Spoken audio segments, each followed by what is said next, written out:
So what's the best information on what's actually happened in the last 24 hours with this? Well, there was this huge barrage of missiles on a lot of Ukraine, but there's one or two missiles that ended up in Poland. What's the information on that?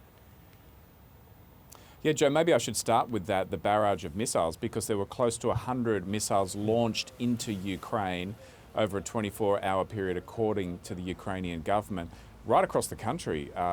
Lviv in the west, Kharkiv in the east, Kyiv, the capital, of course, in the north, the central north.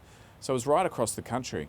And what we started to hear was a report coming out of the Associated Press that two missiles, or a number of missiles, it's straight over the border into Poland and killed a couple of Polish people at a farm in a Polish village just across the border from Western Ukraine. And then we started to hear that the Polish National Security Council was meeting. And then we heard a spokesperson for the Polish government come out and give a press conference. And he said that they were confirming that two people had died in this village near the border. He also said that Poland was going to raise the readiness of military units following the explosions, and that the country was considering the need to activate NATO Article 4. Now that's an article of part of the NATO treaty, this military alliance that involves so many European nations, including Poland. And what Article 4 essentially means is that the NATO countries would get together and consult with each other in a situation where a certain country was facing a security threat. So Poland is suggesting that they will consider invoking that article and getting a meeting together. Now, of course, what they've got to do first, Joe, is get to the evidence. So this village is on the border of Ukraine, and it's about a 4-hour drive from one of the big cities of Poland, Krakow. So it takes a while to get to a place like that, and then you need the forensics teams to go through it and find out what the origins of that missile is. So after that Associated Press report came out, we heard some comments coming out of the US from the Pentagon, from the Department of State, also from the White House, all saying that they could not confirm what was in that report. So people are being very cautious here. They want to get to the facts. They want to get to the evidence. I should say not everyone's being cautious, but certainly the US is, NATO is, and Poland is as well. They want to make sure that they can analyse whatever it was that struck this village inside the Polish border. And what's the Ukrainian president had to say? Well, Volodymyr Zelenskyy is very definite that he believes this was a deliberate Russian attack on Poland. Now, I just don't think the evidence is there to back that up at this stage, unless he is privy to certain evidence that is not in the public domain. He said, I guess the point to make about Volodymyr Zelenskyy today, too, Joe, is he's very angry because, as I mentioned at the top, that close to 100 missiles were launched at his country, and they're being launched in these cities, launched at the civilian infrastructure, a very deliberate Russian tactic to try and make life incredibly difficult for the civilian population during the coming winter. They're targeting the energy supplies. Ukraine is a very cold country in the winter, and they want to, really hurt the Ukrainian people as they try and survive that winter. Let's have a listen to what Volodymyr Zelenskyy said a short time ago. Hitting missiles on NATO territory. This is a Russian missile attack on collective security. This is a very significant escalation. We must act. And I want to say now to all our Polish brothers and sisters, Ukraine will always support you. Terror will not break free people. Victory is possible when there is no fear. And so, Steve, what are the implications if this is in fact a Russian strike on Poland? Well, Joe, that depends whether it is a deliberate strike, if we do prove that it was a Russian strike. I should probably make quote some Russian statements that they've released. They're denying it was them. They said that statements by the Polish media and officials about the Russian missiles hitting Polish territory are a deliberate provocation with the aim of escalating the situation. Now, that little part at the back end of that statement should be taken with a grain of salt, Joe, because this is, as I said, a day in which they launched around 100 missiles at Ukraine, the largest what the Ukrainians are saying is the largest wave of missile strikes since the invasion 8 months ago. So that is an escalation from Russia. There's no doubt about that. But the Russian Defense Ministry statement did go on to say no strikes against targets near the Ukrainian-Polish border have been carried out by Russian weapons. Well, they'll be able to work that out once they get to that site and look at that weapon. And Joe, I think it should also be said that there is some speculation too that perhaps Ukrainian air defence knocked this missile off course and that it went over the Polish border for that reason, or that perhaps it was some kind of malfunction. All of this will be analysed to within an inch of its life, and they will try and get to the bottom of what has happened. I guess another implication, Joe, is that this could really harden the resolve of those Western nations, those NATO nations, and they could end up supplying more weapons to Ukraine and more long-range weapons to Ukraine that have even further range than the ones that have been deployed so successfully in the last couple of months and have allowed Ukraine to recapture this territory in the Kherson region and in the Kharkiv region. Yeah, and so what's the overall state of play in the war there? The Ukrainians, as you mentioned, have been successful in pushing the Russians out of a fair bit of territory. They have been incredibly successful in doing that, Joe. And I was in Kharkiv in eastern Ukraine in September. And in that month alone, they were able to recapture 10,000 square kilometres of territory. And I was going through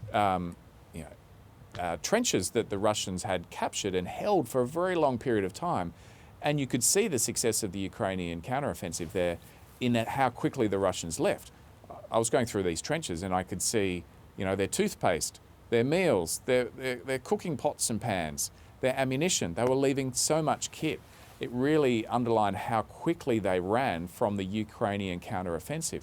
So they're very successful in the counteroffensive in the Kharkiv region, been incredibly successful in this Kherson counteroffensive. We saw Russian troops withdraw from there. That is the first regional city that they'd been able to capture during this phase of the war since the invasion in February. They've been able to liberate that city on Friday. And I guess this is part of this trend that you see, Joe, that once Russia has losses on the battlefields, they are striking back against the civilian population, against civilian infrastructure like water, like energy, like power. And also, we also saw today hitting residential areas. At least 2 apartment blocks in the capital were struck as well. So the state of play in the war more broadly is that Russia has been on the back foot. We are coming up to winter, and Ukraine is trying to consolidate and take even more ground off the Russian troops before things freeze over during the winter. But how do you put an end to this if Russia continues to initiate long-range strikes from within Russian territory on Ukrainian targets? Yeah, I guess I should make a point to viewers is that a lot of these missiles can be launched from the Black Sea. And so, there was different phases of the war. They've been able to use artillery within Ukraine, but what they're doing with the missiles here is sending them from very, very long distances away. So it's very hard to stop that. I guess a lot of it depends on to what degree Russia has depleted its stocks of missiles. That's a very difficult thing to measure.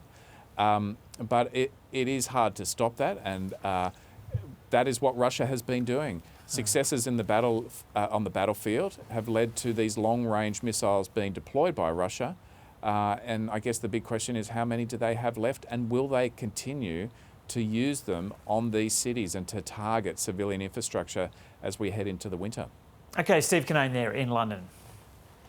And world leaders at the G20 Leaders Summit in Bali have drafted a stinging attack on Russia and its war in Ukraine. It's understood most member states support the communique, while Russia has accused Western members of politicising the document. And now it's emerged Russia's Foreign Minister Sergei Lavrov has left the summit after the first day. Here's Indonesia Correspondent, she joins us now, Anne Barker in Bali. Anne, g'day. So what does this draft document say? Joe, this is a very strongly worded document, 16 pages, the draft communique that will be voted on or at least considered at the final session at the G20 Summit here today. Now, of course, it's not all about Russia, but given that the war in Ukraine has dominated the proceedings here for the last couple of days, you can imagine that it is very strongly worded. On the first page, it deplores in the strongest terms the aggression of the Russian Federation against Ukraine. It stresses that the war is causing immense human suffering and exacerbating fragilities in the global economy, increasing inflation, food insecurity, and it goes on for quite a while. But as I say, a lot of it does relate to other issues that are more in the traditional domain of the G20. Now, this, of course, was before these latest bombings that we've heard about now in Ukraine and the reports of bombings and deaths even in Poland now. So Russia, though, has attacked this draft, suggesting that Western nations here at the G20 Summit have politicised this document. The document does acknowledge that there are many differences of view between the 20 leaders here, 19 states and the European Union. Of course, there are some states that you would expect would, along with Russia, not vote in favour of this, China being its strongest ally and so on. But as I say, it's not yet approved, and we won't know for certain whether it is approved until the end of the session as it winds up later today. Now, Vladimir Putin has not attended this G20 summit, but Russia has sent its foreign minister instead, Sergei Lavrov. Did he hold any media conferences while he was there, and has he already left? He has, Joe. We've only just discovered this morning, in fact, that he flew out very late last night. There's video of him getting into a car, going to the airport and boarding that plane. There was no announcement, of course, yesterday that this was going to happen, but it's hardly surprising, of course, given that he is such a pariah here. And it makes you wonder whether he had some advance warning of this latest bombing attack and raids in Ukraine, whether that's the reason why he left so early. Of course, there were reports earlier in the week suggesting that he was ill. There were reports that he'd been hospitalised at one point, and Indonesian officials had actually told Associated Press here that he had a heart condition. The Russian Foreign Ministry and Sergei Lavrov himself dismissed those reports, and so no one has really got to the bottom of whether he really did have a heart attack or a heart condition. Certainly he was present at the G20 summit here yesterday. Now, he did give a press conference yesterday where he the Western media was not invited, but he did speak at length about Russia's stance on the G20 and so on, and he did blame Ukraine for prolonging that war. Problems are on the Ukrainian side. It categorically refuses to hold any talks and comes up with conditions obviously unrealistic and inadequate to this situation. So, Anne, you mentioned the Western media wasn't invited to that. Which media were? Well, it seems that it was the Russian media. There is quite a strong Russian media presence here. Right. We were actually about to go to that press conference, but we were told, in fact, that it wasn't happening where we thought it was, and we couldn't find out where it was. So only the Russian media seemed to have been invited to that, although it did appear on the agencies, the wires later in the day, but certainly we weren't able to put questions, and that's not surprising, as I say. Now, you would expect European leaders here today to spend some time talking about these latest developments in Ukraine, but this is now the second day of the G20 summit here.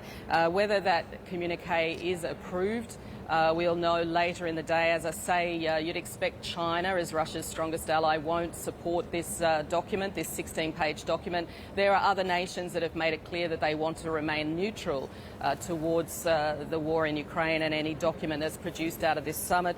And, you know, there have been multiple other G20 events in Bali and elsewhere this year where they have also failed to produce a consensus on a communique, partly because of language over the war in Ukraine and partly because of language over things like climate change. So at this stage, I can't guarantee that this will pass. We'll know in several hours from now. Okay, Anne Barker reporting there from the G20 meeting in Bali.